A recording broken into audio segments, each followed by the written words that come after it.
Labing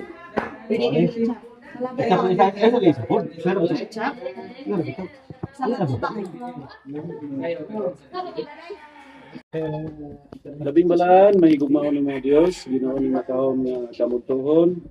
Dako kayo among kalipay sa pagpasalamat kanimo tungod kay nagkahiusa kami nilutak na Ginoo.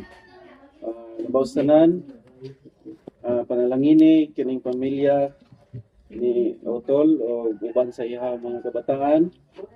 Labaw sa tanan o Dios kini si Bibi Arkin nagasaulog siya sa iyang adlaw nga natawhan. Hinaot Ginoo ikaw magatiman kaniya, magahatag sa maayong panglawas ug labaw sa tanan, mahimo siyang bata nga buutan, mahimo siyang ehemplo sa uban. O ikaw magahatag sa kanunay sa maayong panglawas ug labaw sa tanan ng Dios.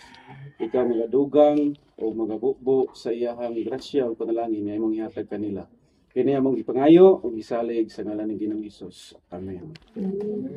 Happy birthday to you. Happy birthday to you.